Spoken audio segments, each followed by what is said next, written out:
Hola chicos, buenos días. La clase pasada nos quedamos, si mal no recuerdo, en escribir una leyenda.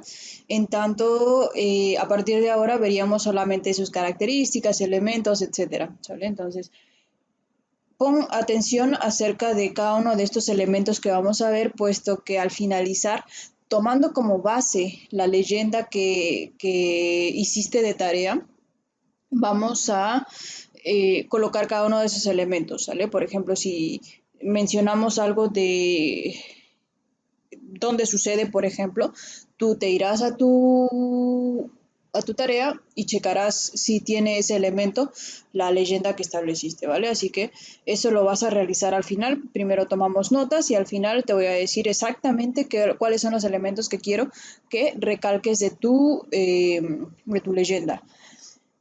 Empezamos con nuestro primer tema, que es leyenda y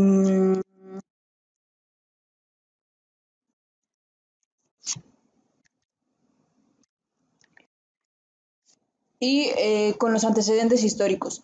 La leyenda surge a inicios de la literatura. Nosotros ya vimos que la literatura más o menos inicia como en los años 800 antes de Cristo. No es una fecha exacta, obviamente, pero es un aproximado. Entonces, la leyenda inicia junto con la literatura. ¿Por qué? Porque es uno de los escritos más antiguos de los cuales vamos a ver cada una de sus características y te darás cuenta de que al ser uno de los elementos más antiguos era simple y sencillamente porque iban pasando de una generación a otra, era lo primero que se contaba en las primeras civilizaciones. La leyenda entonces surge a inicios de la literatura, pero tiene su mayor importancia en el siglo XIX. El siglo XIX sabrás que comprende los años de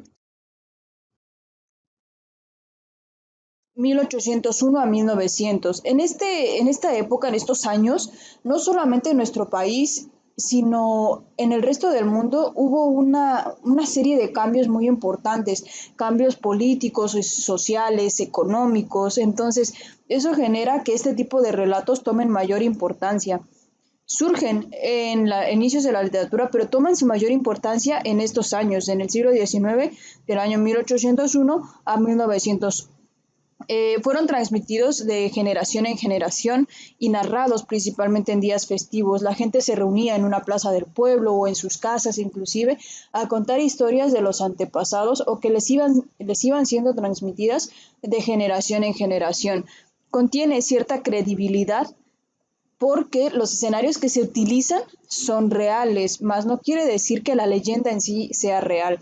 ¿Sale? Se le da como ese toque de veracidad.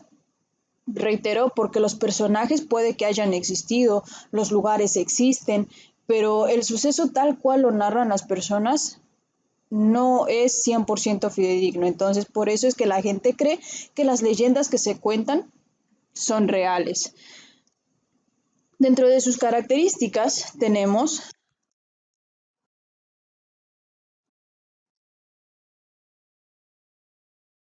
en primer punto, y el más relevante, es que forma parte de la herencia cultural, es decir, le da identidad a los pueblos y esto genera cierto sentido de pertenencia a las personas que conocen alguna leyenda.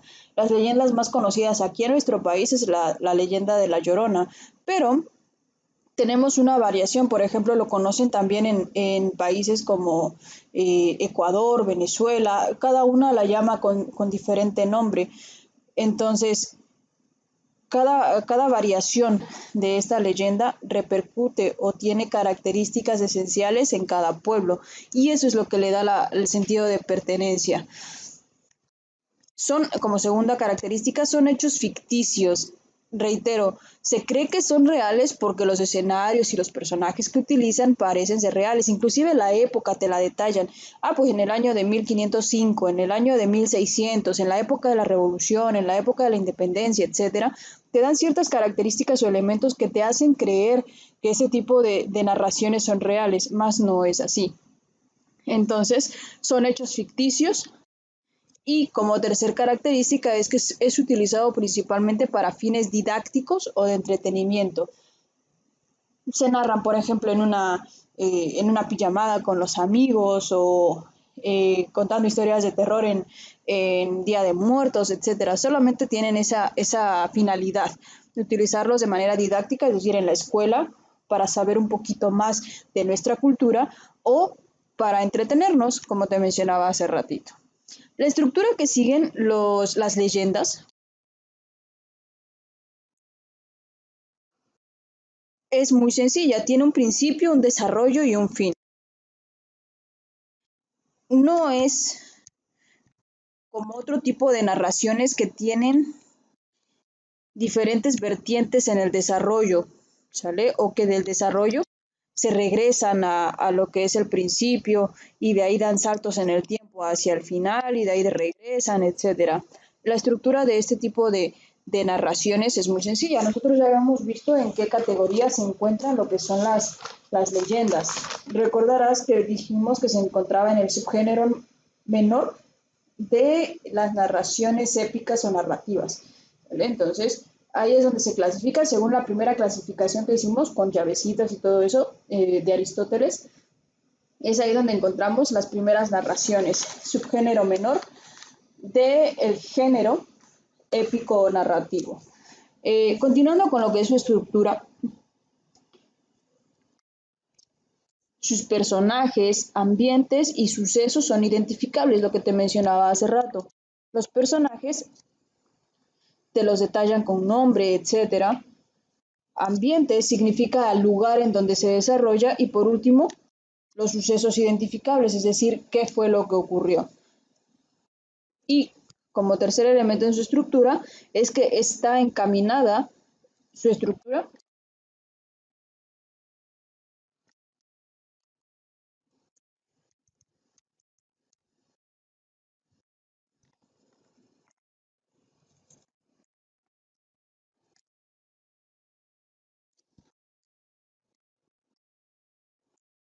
Estructura encaminada al entretenimiento. En lo que es el aspecto lingüístico,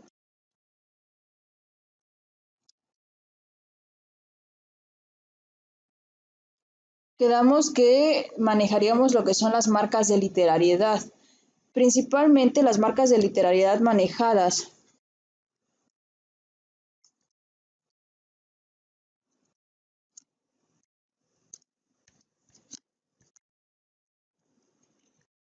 por la leyenda son epíteto, que recuerda que consistía en agregar adjetivos al sujeto para acentuar alguna de sus características. Por ejemplo, en la de La Llorona, dicen que su grito es desgarrador o es un grito muy triste o un grito, no sé, con cierta característica. Entonces, podemos decir que utiliza esta marca de literariedad.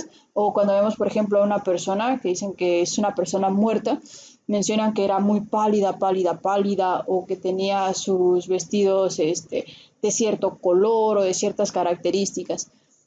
El siguiente es la comparación, que quedamos que se establece la relación entre dos cosas. Por ejemplo, cuando mencionan una persona que era rica, mencionará, pues era el más rico del pueblo o era la persona más rica de todos los hacendados. Está haciendo lo que es una comparación. Y por último es la hipérbole. Como nosotros sabemos, se trata de exagerar prácticamente los rasgos físicos o los rasgos que caracterizan a una persona o a un objeto, a un animal, etcétera.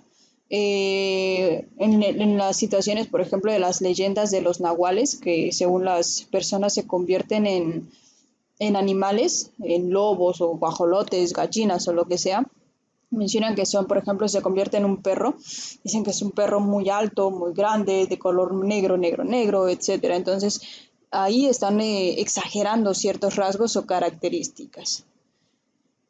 En relación a los aspectos textuales de la leyenda,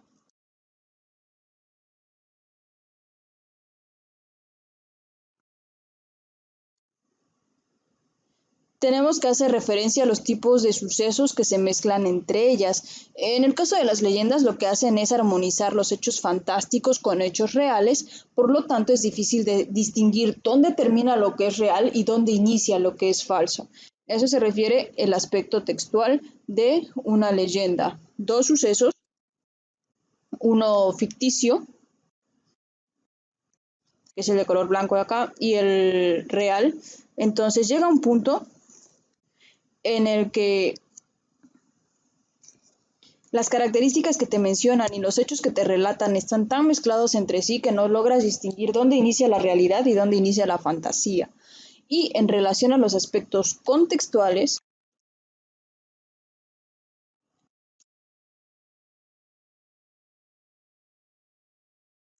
estos son originados en el colectivo y la mayoría de ellas son conocidos por tradición verbal, es decir, el aspecto contextual se basa en quién lo conoce y cómo es que lo conocen. Sabemos leyendas no porque nos pongamos a estudiar leyendas, por ejemplo, sino simple y sencillamente porque en alguna reunión familiar o en alguna reunión con amigos, etcétera, de una u otra forma salió este tema y se empezaron a conocer este tipo de situaciones. ¿Sale? Entonces, ese es lo relacionado al aspecto contextual. Retomando la actividad que te mencioné que realizarías en relación a tu leyenda, lo que vas a realizar es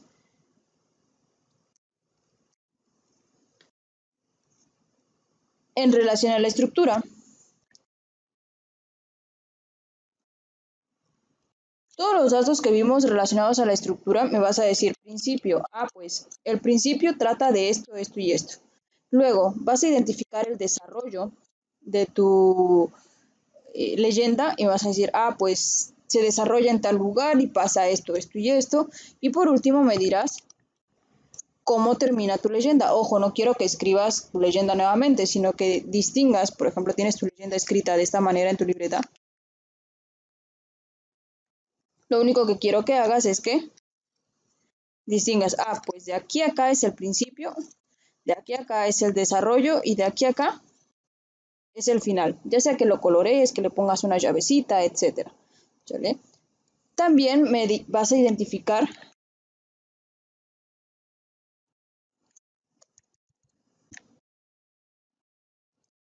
personajes. Me vas a decir quiénes son los personajes que intervienen en tu leyenda, el ambiente, es decir, dónde se lleva a cabo, ya hemos visto que es el ambiente, y por último, los sucesos identificables. ¿Cuáles de esos sucesos que narran tu leyenda puedes identificarlos o puedes tomarlos para saber que existen en la realidad? Esos son los sucesos identificables, ¿vale? Mientras, ponle pausa a este video y yo continúo con lo que es nuestro siguiente tema, que es relativamente corto.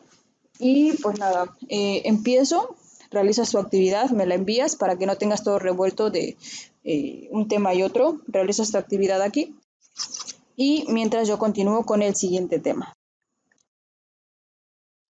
Mito.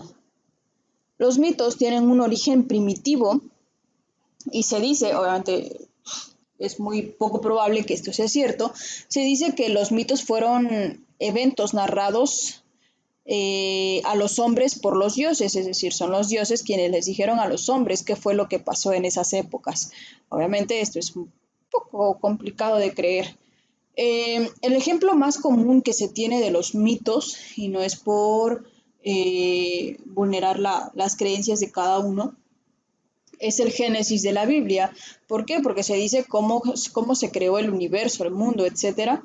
Y si nos damos cuenta, cumple con la característica de que dice que son eventos narrados revelados a los hombres por los dioses. Según la persona que escribió el Génesis, a él le dijeron cómo fue que sucedió este evento a través de Dios. Entonces, el Génesis de la Biblia es uno de los ejemplos más comunes de los mitos.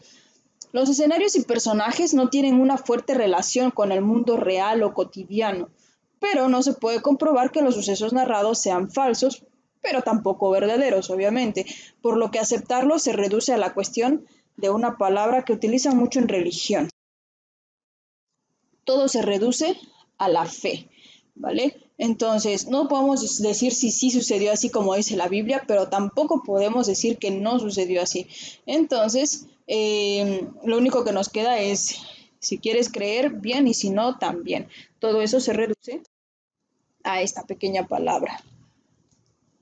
La estructura de los mitos es que los personajes no son conocidos en la realidad. No es como que tengamos a Dios aquí y podamos saber cómo es realmente, si tiene barba, si es alto, si es chaparro, si es moreno, si es güero. Entonces, los personajes no tenemos una idea de cómo son realmente. Lo mismo pasaría, por ejemplo, en el Génesis con Adán y Eva o con la serpiente. Se dice que en esa época, o cuando sucedió supuestamente eso del Génesis, las serpientes tenían patitas. Entonces, no podemos saber realmente cómo eran los personajes. Los textos son muy largos en relación a su estructura. La primera característica que damos que es los personajes no son conocidos en la realidad.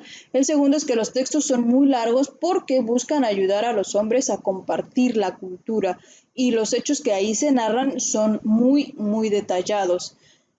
Se basa en cuestiones místicas o espirituales, que es muy importante para ese tipo de narraciones. Cosas como poderes o cosas mágicas, cuestiones de ese estilo son muy, ¿cómo llamarlas? Muy representativas o muy utilizadas en este tipo de narraciones.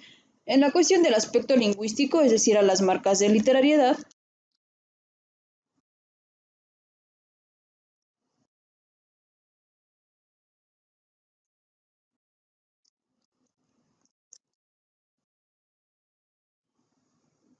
tenemos que principalmente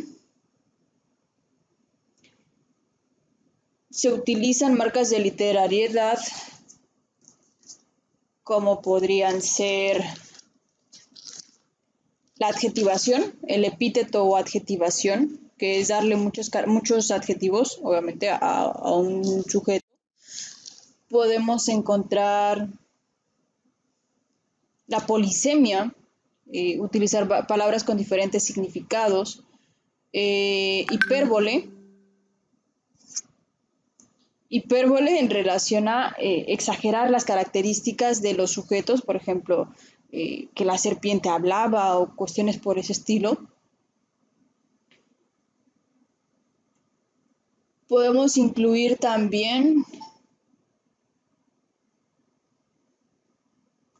la metáfora y la mayoría de las marcas de literariedad, si te das cuenta, son utilizadas por ese tipo de narraciones. En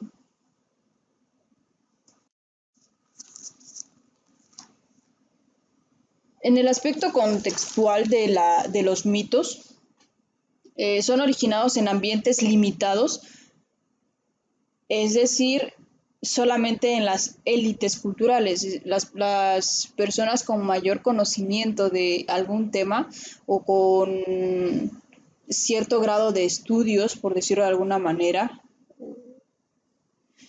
son las que usualmente generan este tipo de situaciones. Es donde más es utilizado este tipo de narraciones.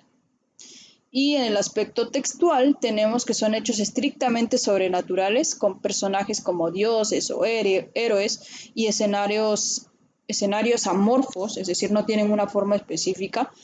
Por ejemplo, en el Génesis, cuando menciona que Dios creó a la tierra y no sabes específicamente cómo es que creó a la tierra, ¿sale? No sabes cómo estaba el escenario en el que estaba presente Dios, supuestamente, y los escenarios también suelen ser un poco extraños. No tienes idea más o menos de qué es lo que sucede realmente, solo queda a imaginar y cada persona tiene su propia percepción respecto a lo que lee. Pues nada, eso es el tema del día de hoy. Espero que no hayan quedado dudas. Si quedaron dudas, me avisas por WhatsApp, ya sabes, y tomas bien tus notas todo lo mejor posible porque vendrá todo en el examen de la próxima semana. Cualquier duda, nos estamos comunicando, ¿vale?